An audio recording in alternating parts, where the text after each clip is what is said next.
Imagine for a moment that the creation story you've heard your entire life might not be the full picture. What if there was a version of Genesis that peeled back the veil between heaven and earth, revealing not just what God did, but why he did it, when, and with whom? That's exactly what the Book of Jubilees claims to do. Known as Little Genesis, this ancient text takes us far beyond the familiar chapters of the Bible and into a cosmic retelling of creation, law, and divine order. Preserved in the Ethiopian Orthodox Church but excluded from most modern Christian canons, Jubilees begins with Moses on Mount Sinai, not simply receiving the Ten Commandments, but being told the entire history of the world by an angel of the Lord. This angel doesn't just recount events. He unveils God's celestial calendar, the hierarchy of angels, and a sacred timeline of humanity that few today have even heard of. And right from the start, one thing becomes clear. This isn't just a retelling of Genesis, it's a divine correction. What sets Jubilees apart isn't just its extra details, it's its bold declaration that time itself has been misunderstood. While most of the world tracks days, months, and years by the moon, Jubilees insists that this is a deviation from God's original plan. The book introduces a 364-day solar calendar that perfectly fits into 52 weeks of 7 days, with each season spanning exactly 91 days. This calendar, it claims, was instituted by God and observed by the angels in heaven. Unlike the lunar system, which causes holy days to shift and drift through the years, the solar calendar keeps everything aligned with sacred order. There will be those who will surely make observations of the moon, the angel warns Moses, but they will disturb the seasons and make an abominable day. Jubilee 637, this isn't just an issue of scheduling, it's portrayed as a spiritual rebellion. Could it be that by abandoning this divine rhythm, humanity has unknowingly stepped out of sync with God's eternal design? But the surprises don't end there. According to Jubilees, angels weren't created as a side note, they were formed on the very first day of creation. They are the architects of divine order, assigned with maintaining the fabric of time and seasons, guiding the stars and the sun according to God's decree. These angelic beings aren't merely passive observers, they're active participants in the divine narrative. They teach, they guard, they reveal. Especially significant are the angels of the presence, who stand before God and serve as his messengers to mankind. These angels instructed Adam, delivered laws, and enforced divine boundaries long before Moses ever walked the earth. It's in this celestial framework that Jubilees places every commandment, every ritual, every sacred moment. Suddenly, the laws of God are not just ancient instructions, they're reflections of a higher heavenly order. This sacred law, according to Jubilees, was given to Adam immediately after his creation. Far from being a passive figure in the garden, Adam was a priestly man taught by angels how to walk in righteousness. He was instructed in purity, worship, and the Sabbath, a divine institution sanctified not for one nation or one era, but for all creation for all time. He sanctified the seventh day and blessed it for all times, the book declares, emphasizing the eternal nature of the Sabbath. The cycles of 7 weren't random, they were rooted in cosmic truth. The Jubilee cycles of 49 years mirrored heavenly rhythms and were designed to realign humanity with God's intent: rest, release, and restoration. The Sabbath then wasn't merely a break from labor. It was a symbol of covenant between God and all living beings, an echo of Eden, a preview of eternity. Even after the fall, Jubilees portrays a divine effort to restore order. While Genesis moves quickly from Adam to Cain and Abel, Jubilees fills in the silence with divine interaction. The murder of Abel is portrayed not only as a crime, but as a spiritual rupture, one that echoes across generations. Yet out of this tragedy, hope emerges.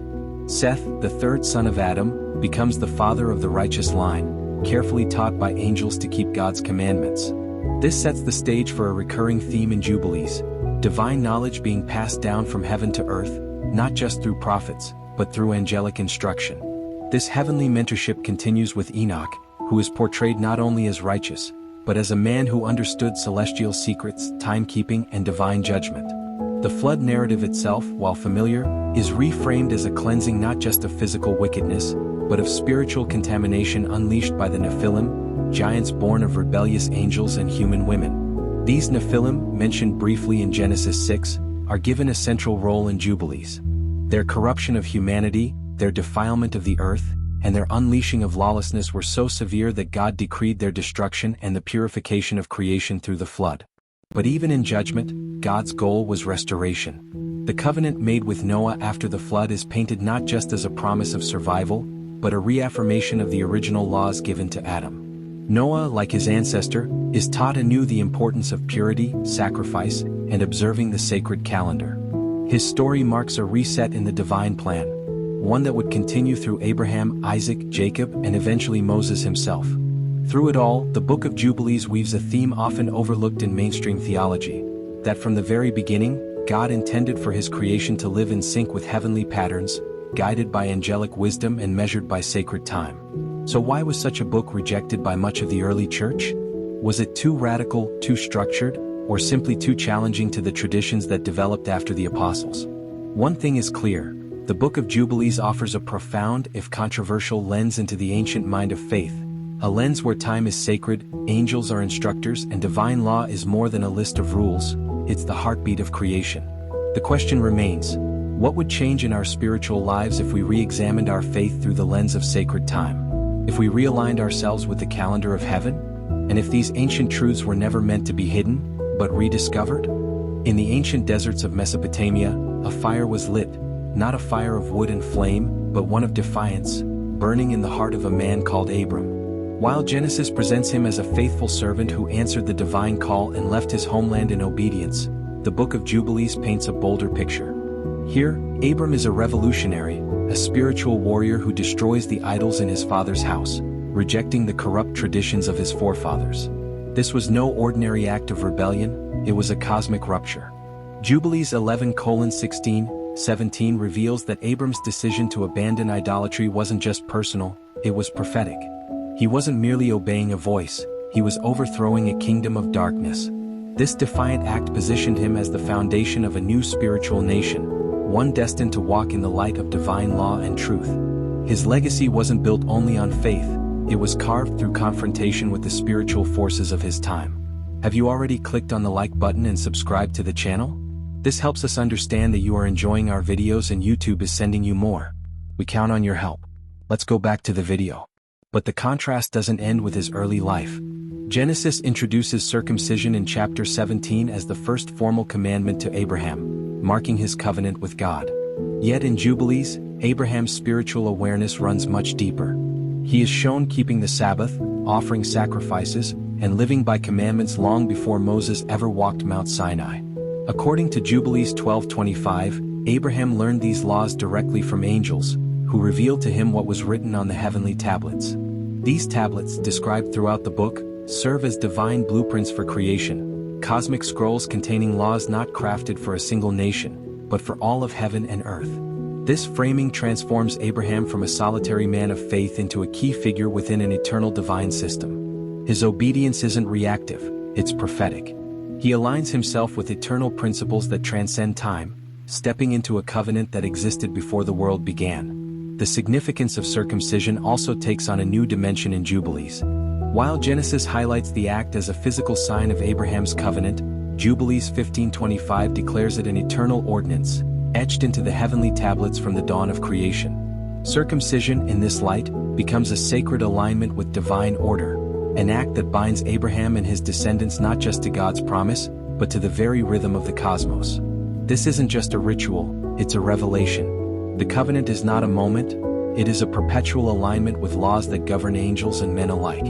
Where Genesis tells the story from Earth's perspective, Jubilees unveils the heavenly architecture, giving each act a transcendent echo. Every law Abraham follows is a thread woven into the fabric of creation itself, establishing him as more than a patriarch. He becomes a guardian of divine order. And then comes the test, the binding of Isaac, the Akedah. Genesis 22 frames it as a heart-wrenching trial of obedience, but Jubilees transforms it into a scene of spiritual warfare. This was not just a test issued by God, it was a challenge suggested by Mastema, a dark angelic figure often linked with Satan, who hoped to see Abraham fail. Jubilees 18:10 reveals that angels were present at the scene, and it was God himself who commanded them to intervene. This wasn't a private moment between a father and his God, it was a battleground of good versus evil, light versus darkness. The stakes were cosmic. Abraham's unwavering obedience wasn't just about passing a test, it was a declaration to all of heaven and hell that faith triumphs over every temptation. His hand was stayed not only to spare Isaac, but to demonstrate to the spiritual realm that righteousness would not be shaken. The narrative intensifies when we reach the birth of Jacob and Esau. Genesis 25 verse 23 tells us that Rebekah was given a prophecy that the older shall serve the younger. But Jubilees dives deeper, portraying Jacob and Esau not simply as rival siblings, but as archetypes of cosmic destiny. Jacob, from the womb, is marked as the inheritor of righteousness, while Esau is destined to rebel. According to Jubilees 19:13, Isaac and Rebekah were divinely informed of Esau's future opposition to God's chosen line. This isn't a family feud, it's a spiritual divergence.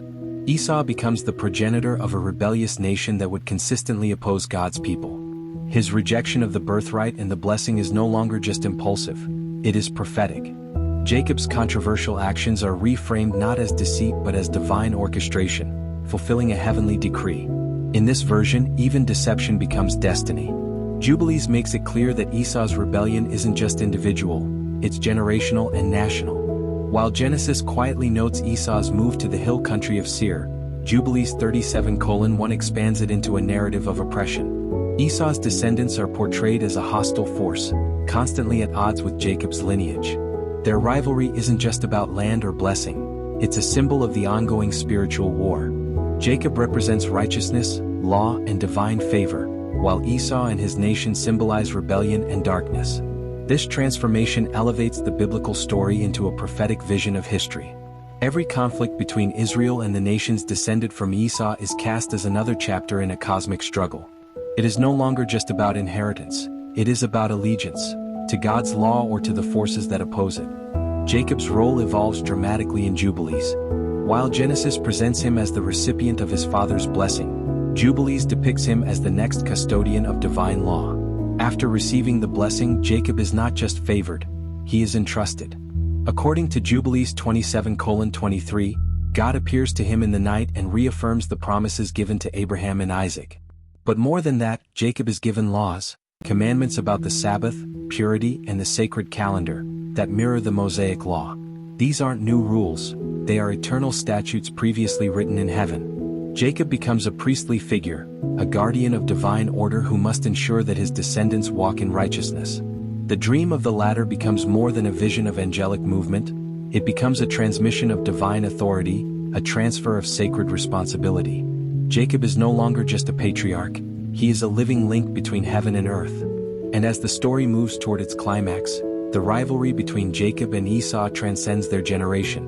Jubilees cast their conflict as a prophecy of future wars. Esau's descendants become the enemies of Israel, not simply by bloodline but by spiritual alignment. The Edomites are cast as opposers of God's chosen nation, embodying rebellion across time. Even as Jacob's family moves into Egypt, Esau's lineage remains in Edom, fulfilling the division foretold in Rebekah's womb. This duality, of light versus darkness, obedience versus defiance, runs through the generations. It's not just a story of two brothers, it's a vision of redemptive history. Jubilees suggests that this conflict will echo into the end times, where the spiritual forces behind Jacob and Esau will once again clash.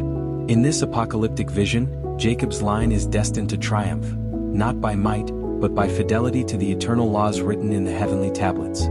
In the biblical account found in the Book of Genesis, the priestly role of the tribe of Levi emerges with the institution of the Levitical priesthood during the time of Moses. However, the Book of Jubilees offers a radically different vision. Here, Levi's priesthood isn't simply a matter of religious organization or a response to historical needs. It's part of an eternal design inscribed on the heavenly tablets. From the very beginning, Levi was chosen by God as the spiritual mediator between heaven and earth. His role was cosmic in scale, established not just on earth but decreed in the divine realm. Jubilees 32:17 reveals that Levi was set apart for the priesthood forever, emphasizing his duty to offer sacrifices and mediate for the people of Israel. This divine selection was not a temporary arrangement but a sacred trust woven into the fabric of creation itself, making Levi not just a priest, but a heavenly appointed custodian of God's covenant with humanity. While Genesis highlights the inheritance of land by the 12 sons of Jacob, the Book of Jubilees frames these descendants not just as tribal leaders, but as spiritual guardians of God's commandments. According to Jubilees 29:6, God says to Jacob, "These are the laws for your sons and their descendants forever, written on the heavenly tablets." This transforms the role of the tribes from mere settlers of territory into stewards of divine law. Each tribe, according to Jubilees, carries a specific responsibility in preserving and living out the commandments passed down from Abraham and Isaac. The destiny of the 12 tribes is not only to inhabit the promised land but to serve as living testaments to God's unchanging word.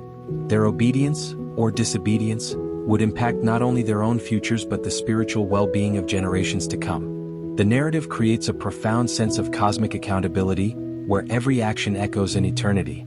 The story of Joseph, one of the most compelling narratives in Genesis, takes on even greater spiritual weight in the Book of Jubilees. While Genesis attributes Joseph's rise to his wisdom and ability to interpret dreams, Jubilees reveals a deeper layer. His ascent was foreordained on the heavenly tablets. His journey to Egypt was not a series of fortunate events but a divinely orchestrated mission to prepare the way for Israel's eventual deliverance. Jubilees 42:2 states, "It was written on the heavenly tablets that Joseph would rule over Egypt and through him the sons of Israel would be saved from famine." But this salvation came with a cost. Joseph's success was the catalyst for Israel's bondage in Egypt, a necessary precursor to God's ultimate display of power through the Exodus. Joseph's life becomes a cosmic fulcrum, balancing divine judgment and redemption, sorrow and salvation, as God's sovereign plan unfolds through his obedience and suffering. But before we continue, I will leave below a link to one of our ebooks to improve your relationship with God and help you begin to understand the reason for certain things and trust Him more. Perhaps one of the most striking additions in Jubilees is the role of angels in Joseph's journey.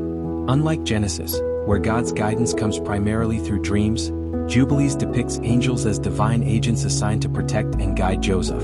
They are not just passive observers but active participants in ensuring the fulfillment of God's heavenly decree. Jubilees 34:21 records, "The Lord sent his angels to guard Joseph on his journey to Egypt, for his life was precious in the eyes of the Lord." These angelic beings shielded Joseph from death and betrayal, ensuring that nothing would derail the path written for him in the celestial realm. This celestial intervention frames Joseph's entire life as part of a larger spiritual warfare, where unseen forces fight to preserve the chosen vessel through whom God's people would be saved. Joseph becomes not just a hero of resilience, but a divinely protected instrument of salvation, chosen before the foundation of the world. Jubilees also reframes the betrayal of Joseph by his brothers as more than a personal or familial conflict. In Genesis, the brothers' actions stem from envy and rivalry. But in Jubilees, their betrayal is a violation of eternal law, a transgression against the divine order recorded on the heavenly tablets. Jubilees 34:4-9 declares that their sin would bring suffering upon their descendants until repentance was made. This transforms the narrative from one of human drama to one of cosmic consequence. Their act is not just against Joseph, it is against God's sacred design. The repercussions stretch far beyond their generation, setting the stage for Israel's suffering in Egypt. This sin, woven into the larger tapestry of divine prophecy, marks the beginning of a trial that would ultimately culminate in redemption. The brothers' guilt becomes a generational burden, reinforcing the theme that disobedience to divine law carries consequences that ripple through time and space. One of the most profound distinctions between Genesis and Jubilees is the prophetic nature attributed to Joseph's life and death. While Genesis ends Joseph's story with his reassurance to his brothers and his peaceful passing, Jubilees sees his death as the beginning of Israel's enslavement, and as a prophecy sealed in the heavenly tablets. Jubilees 46:9 quotes Joseph saying, "Fear not, for these things have been written and sealed on the heavenly tablets." His death is not just a personal end but a divine transition, signaling a shift in Israel's journey from prosperity to oppression. Joseph knew that Egypt was not the final destination, and his words serve as both a warning and a promise, that though suffering would come, so too would deliverance. His life becomes a bridge between covenant and captivity, faith and fulfillment. This prophetic framing elevates Joseph to a messianic figure, one who, through suffering, paves the way for a greater salvation. In Jubilees, even Israel's enslavement in Egypt is no longer viewed merely as a tragic consequence of political change. Rather, it is presented as a foreknown element of God's redemptive plan, written in the divine record before time itself. Jubilees 48:1 asserts, "It was written on the heavenly tablets that they would be oppressed in Egypt, and that God would bring them out with great power and wonders." This cosmic framing turns their suffering into a crucible, one that would refine the people of Israel and reveal the greatness of their God. Enslavement becomes the stage upon which divine glory would be displayed, not through political rebellion but through miraculous deliverance. It redefines affliction as preparation, pain as purpose, and captivity as the soil from which freedom would bloom. Every whip, every tear, every cry in Egypt echoed with the promise of Exodus, foretold not by men, but by the God who writes history before it unfolds. Adding a new dimension to the Exodus story, Jubilees introduces the presence of angelic beings and demonic opposition in the spiritual realm. While Exodus shows us God's miracles, plagues, and the confrontation with Pharaoh, Jubilees pulls back the curtain and reveals an invisible war. It portrays Mestema, a figure associated with Satan, as actively working to harden Pharaoh's heart, pushing him to resist God and increase Israel's suffering. Evil spirits, under his command, fuel the oppression, creating a spiritual pressure meant to break the Israelites' faith. This depiction transforms the narrative into a cosmic showdown. Good versus evil, angels versus demons, obedience versus rebellion. The Exodus becomes more than a liberation of people. It becomes a declaration of God's supremacy over all realms, earthly and spiritual. Israel's deliverance is not just from Pharaoh, but from the dominion of darkness. This unseen battle contextualizes every plague, every act of defiance, and every cry for freedom within a war far greater than what human eyes could see. Before Moses ever climbed Mount Sinai, before the thunders cracked and the heavens blazed with fire, the law was already written, etched not on stone but on heavenly tablets, guarded in the divine realm, waiting for its appointed time. According to the Book of Jubilees, the law was never meant to be a new thing. It was not a sudden revelation meant only for Israel's wilderness generation. No, it was part of a celestial blueprint, an eternal design crafted before the foundation of the world. Jubilees 6:17 reveals that these laws, including the Sabbath, the feasts and every ordinance, were not merely commands, they were a divine rhythm, meant to guide the destinies of all generations. While the book of Exodus captures the thunderous drama of the law being given at Sinai, Jubilees lifts the curtain to show us that this moment was the earthly unveiling of a heavenly reality. The law was never just about Sinai, it was about the stars, the angels, the rhythm of time itself. And here's where things get even more mysterious. Jubilees makes a bold claim that reshapes how we understand the patriarchs, Abraham, Isaac, and Jacob. In the traditional Bible, these men are righteous, obedient, faithful. But Jubilees goes further. It says they were already keeping the law. Yes, the very law that Moses would one day write down. They kept the Sabbath. They made sacrifices. They followed dietary laws. This isn't law being born, it's law being restored. Abraham, we're told, was taught directly by angels. Jubilees 16:28 describes him observing the Sabbath, circumcising his household, and walking in commandments written not by human hands, but on heavenly tablets. This means the Mosaic law wasn't something new, it was something ancient, something divine, hidden in plain sight through the obedience of the patriarchs. The angels weren't just messengers, they were instructors of the sacred code that would one day be fully revealed. One of the most profound revelations in Jubilees is the role of time, not as a mere backdrop to history but as a sacred structure itself. The law wasn't just about right and wrong, it was about aligning with divine time. Jubilees speaks of a 364-day solar calendar, crafted and ordained in heaven. The Sabbath, the festivals, and the Jubilee years were all scheduled according to this sacred rhythm. Jubilees 52 warns that any deviation from this calendar causes spiritual chaos. Observing God's appointed times isn't ritual, it's synchronization with the pulse of the universe. This is not emphasized in the traditional scriptures. Their feasts are described, yes, but without the cosmic urgency. In Jubilees, keeping time rightly is keeping covenant. The law of timekeeping becomes a bridge between the seen and unseen, a way to walk in step with the heartbeat of heaven. But Jubilees doesn't stop at Israel. No, this law, this rhythm, this divine instruction, it's not just for one nation. It's eternal. It's cosmic. The text insists that the commandments written on the heavenly tablets are binding not just for Israel, but for all creation. Even the angels observe the Sabbath. Even the heavenly host celebrates God's festivals. Jubilees 50:13 tells us, the law that was given to Moses will be observed in heaven and on earth. This is not merely a legal code, it's the DNA of divine order. While the traditional Bible presents the law as a covenant between God and Israel, Jubilees expands that vision to something universal, something written into the structure of both heaven and earth. The Mosaic law becomes more than instruction, it becomes destiny. It is the way the cosmos remains in harmony with its creator. And what of Israel's destiny? According to Jubilees, their future isn't a matter of chance, it's already been written. Every rebellion, Every exile, every return, it's all recorded in the heavenly tablets. Jubilees 23:32 declares that nothing which happens to Israel is outside the divine plan. The rise and fall of kingdoms, the scattering of the people, and their final redemption. Each event unfolds on a timeline that was ordained before time itself. This is where Jubilees offers a panoramic view of history. Where Genesis and Exodus zoom in on particular events, Jubilees zooms out to reveal the timeline of eternity. Human history becomes divine prophecy, and prophecy becomes a schedule recorded in heaven. Israel's suffering isn't random, it's part of purification. Their return isn't wishful, it's certain. The end of exile is already written. The times appointed for their deliverance were fixed long ago. But what happens in the final days? Jubilees unveils a vision of the end that is both terrifying and glorious. As the age draws to a close, angels descend, not with harps but with swords of justice.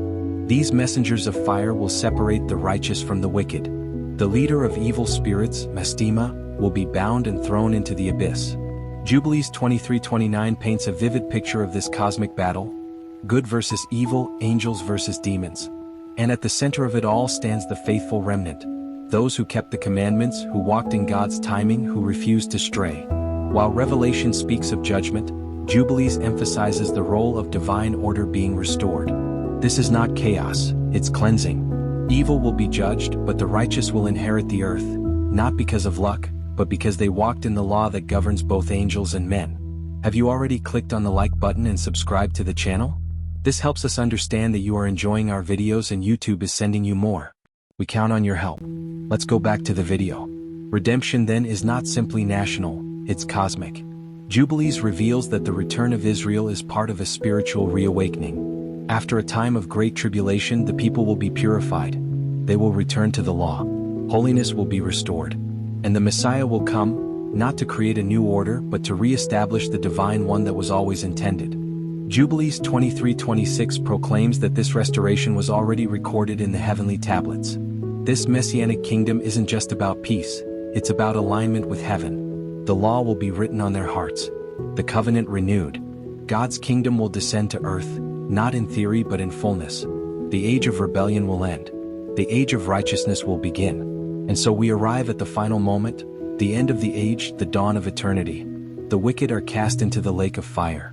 Evil is judged, purged, annihilated. The righteous, those who kept the law, honored the Sabbath, and aligned their lives with the divine calendar, will reign with the Messiah. Peace will not just be a hope, it will be reality. Jubilees 50:13 declares, "The righteous shall rule with him, and the law shall be written on their hearts." The Messianic kingdom will be a mirror of heaven on earth. No more sin, no more rebellion. Just the eternal rule of God, with his people walking in perfect harmony with the will that was written before the world began. The Book of Jubilees isn't just a forgotten text, it's a window into the eternal. A reminder that the story isn't just ancient, it's divine.